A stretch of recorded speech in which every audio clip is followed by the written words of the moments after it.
Welcome, this is a full breakdown of episode 1 of Sonic the Hedgehog vs. Smash and Stuff, animated by Daniel Aguilar, fresh off of his Lombardi short film, which was the start, a very good start to his 3D journey. This is the premiere episode in which Team Star Falco are the bad guys, Gardevoir is actually not who you think she is, and Mewtwo has officially moved on from Charizard. Oh, I'm sorry. Folks, I would be lying to you if I said that I didn't think that this video was not at all amazing. But let's just dive right in. We open in space with what looks like the Great Fox, the main headquarters of Team Star Fox, but this more closely resembles the giant ship from the opening to Star Fox 2, which was that game's version of the Great Fox, although the Great Fox exists alongside this giant ship, so I'm not sure exactly what this giant ship is meant to be or represent, but that's just what I think. Now the text that describes Corneria, this says that Corneria is the 4th planet from the Lilat system, which is dialogue that is ripped straight from the opening of Star Fox 64. Corneria, 4th planet of the Lilat system. Now, the relationship between Mewtwo and Guinevere reminds me a lot of the Wii U Smash and Stuff days in which Mewtwo was depicted to have a crush on Charizard. I could light up an infinite amount of candles if you would be my match. That's probably not intentional, but that's my take on the subplot. Now, Donkey Kong getting shoehorned into this is very fun, although I'm not exactly sure what he's doing here, or what Diddy Kong is doing here at the end. It's fun that they're still a part of the project. General Pepper of the Cornerian Army gives the classic line, "Good luck," which first originated from the original Star Fox. Good luck. Then the episode gets straight into the action with Act 1, which this text is a reference to the very first Sonic game where the different levels are described as acts 1 through 3. Now, this specific sprite of Amy doesn't really have a reference, so maybe it's an original sprite, but if I'm wrong, please let me know down in the comments. I'm really curious to see if it is actually from a game or something.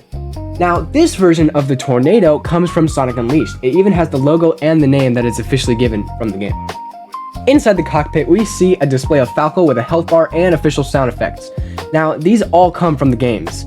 Now, the specific game, I think is Star Fox 64, I could be wrong. Falco here. I'm fine.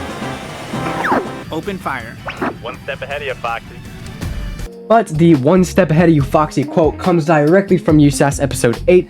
Main blaster cannons. One step ahead of you, Foxy. Where the almighty Samus Aran destroys the Great Fox, a shot which took the creator Danny Aguilar a year and a half to make. By the way, the animation for Falco licking his lips here is a reference to the Star Fox Zero promotional trailer of The Battle Begins. Now, these specific animations of tails falling out of the tornado come from Sonic the Hedgehog 2, and even the sounds come from there. Now, the parachute that Falco uses loosely comes from Star Fox, but this specific one doesn't show up, and the good guys never really use the parachutes. The sound of tails flying is used all over the Sonic series. The part where Sonic runs on the water reminds me of the scene in the second Sonic movie when, coincidentally enough, he is trying to get the Chaos Emerald from Knuckles the Echidna. Now, the death animation that Sonic produces and the sound that he makes comes from the original Sonic the Hedgehog game. Knuckles the Echidna plays the results music from Sonic 06 on his Violent Island branded guitar, which honestly makes me feel a little bit jealous because I would love a guitar that looks like that.